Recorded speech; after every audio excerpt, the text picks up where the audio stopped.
Qual é a relação do conhecimento com a sua vida agora?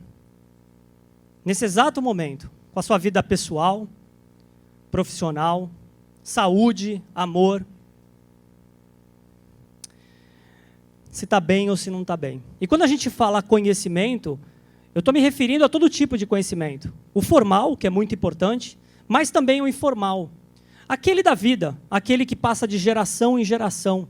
Aquele que acontece com a prosa, com seus avós, pais, amigos, conhecidos, colegas, tios, irmãos, desconhecidos. Aquele que acontece na praça e também no café, presencial e, por que não, virtual.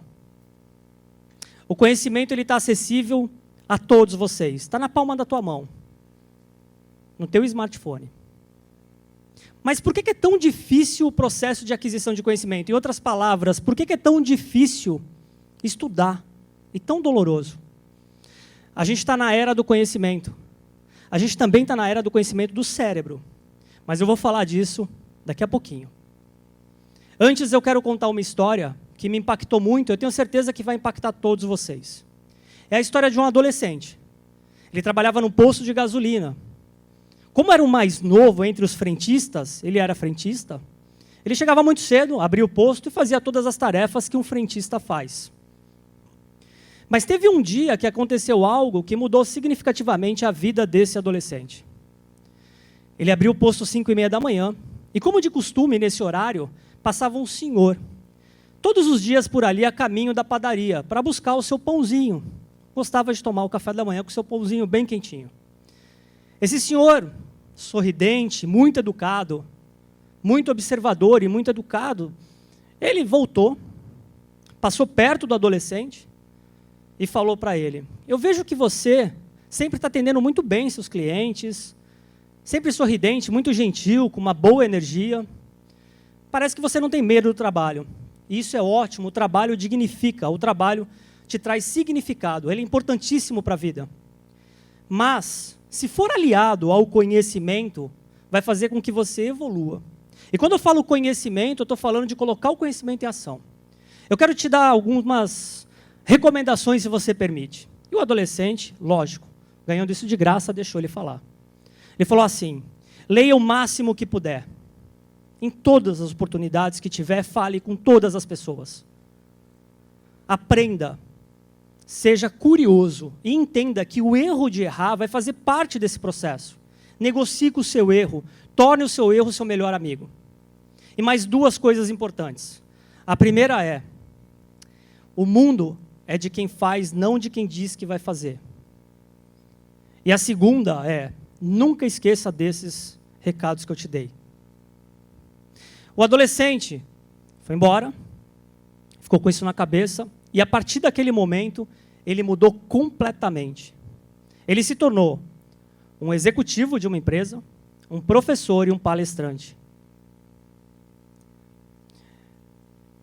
Essa história, ela tem 3 grandes lições. Mas antes, eu quero falar que há mais ou menos 20 anos, a neurociência faz parte da minha vida em tudo que eu faço. E o que é a neurociência? Nada mais é do que o estudo do funcionamento cerebral. Como o nosso cérebro funciona. Antes, a gente estudava cérebro vivo. Hoje, aliás, antes a gente estudava cérebro morto. Hoje a gente estuda cérebro vivo. Isso faz uma diferença enorme no entendimento e compreensão das dinâmicas cerebrais.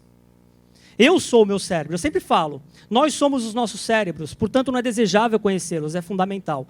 Quando eu olho para vocês, eu vejo cérebros. E com o avanço da tecnologia de imageamento cerebral, se tornou possível descobertas tais como neuroplasticidade, que foi descoberto pela brilhante professora de anatomia Miriam Diamond, da Universidade de Berkeley, na Califórnia. Neurônio espelho, que foi descoberto por Giacomo Rizzolatti, da Universidade de Parma, na Itália, por acaso. Ele descobriu, por acaso, os neurônios espelhos. E ambas descobertas, neuroplasticidade e neurônio espelho, fazem total sentido quando a gente fala da aquisição de conhecimento, do processo de aquisição de conhecimento. E com isso, surgiram inúmeros estudos que foram publicados nas mais diversas e importantes revistas científicas mundo afora.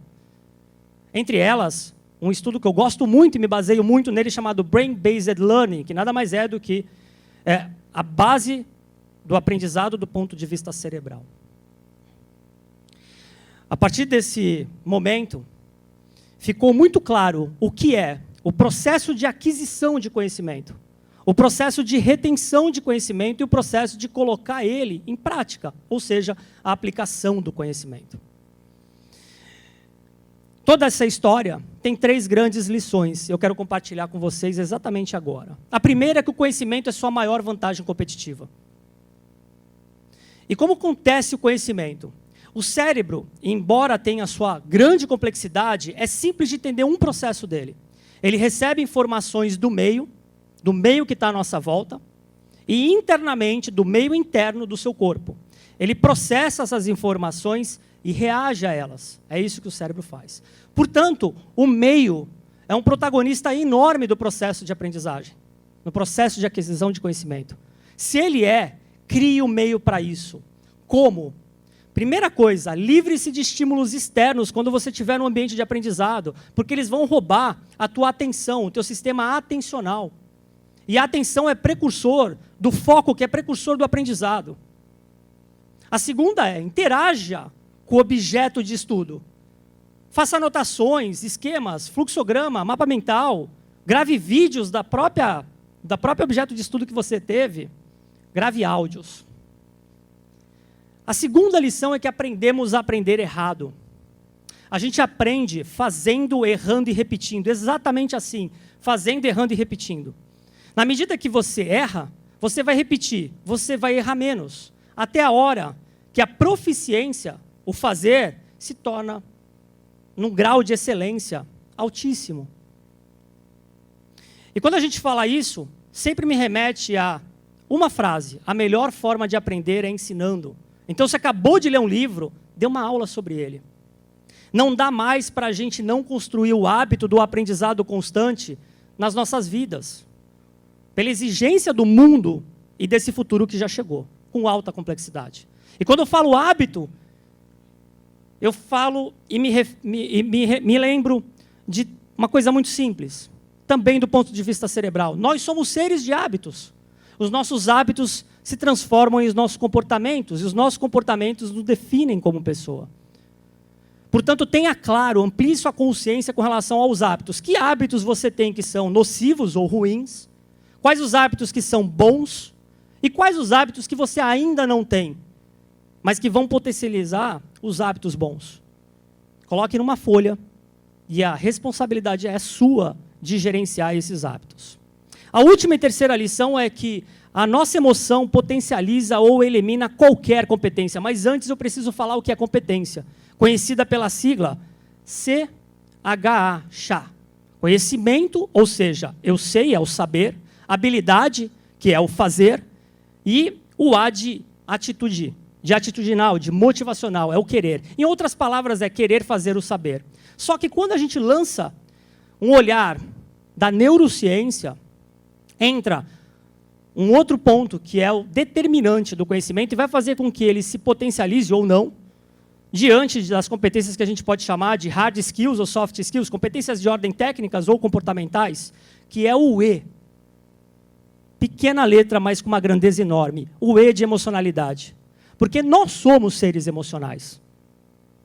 Toda e qualquer decisão sua, toda decisão, seja ela de ordem cognitiva, de alta complexidade, como pensar, como fazer perguntas, como falar, seja ela de ordem motora, como se comportar, se mexer em seu corpo, toda e qualquer decisão, comprar, não comprar, respirar, comer, se alimentar, não, tudo começa no sistema emocional e termina no sistema emocional.